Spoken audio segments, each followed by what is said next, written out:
To overcome shyness, you are eventually going to have to learn how to converse with people and converse healthily and actively and energetically with the other human beings.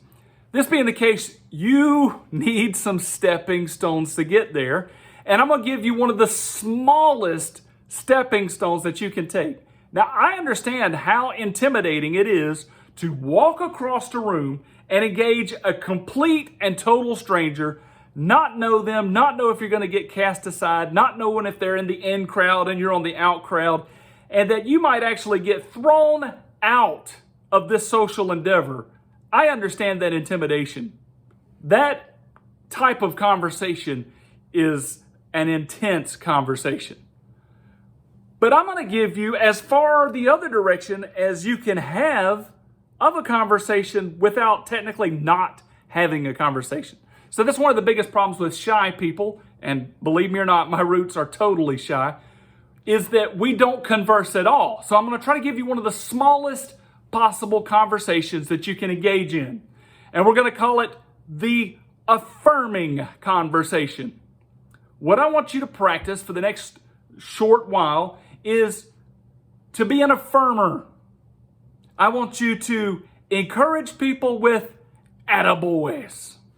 All I want you to do is encourage those who need encouragement with simple 1 and 2 word statements. So you're walking through and you see a little kid riding a bike by you, you say, "Good job."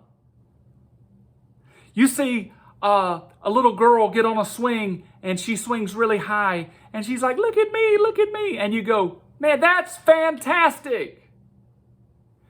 And as you're walking through the grocery store and you see somebody there ringing up groceries very quickly, you go like, "Man, I appreciate that."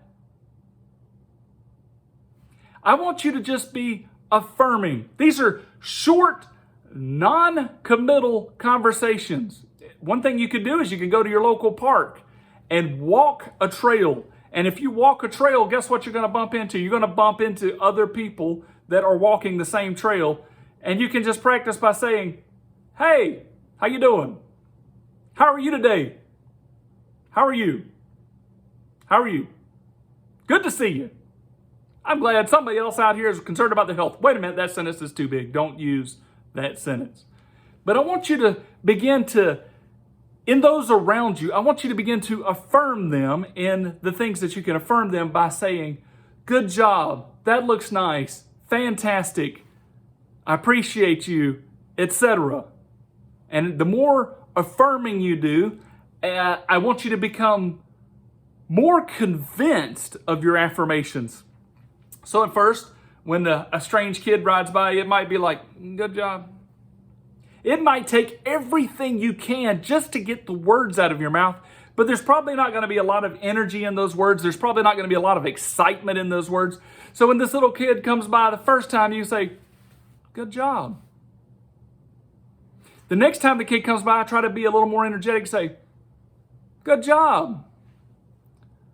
And the next time the kid comes by, you say, "Man, that looks fantastic. You're doing awesome."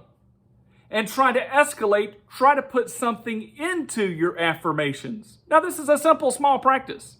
This can be done anywhere at any time, but you need to begin to practice the smallest of conversations so that you can graduate to some medium-sized conversations.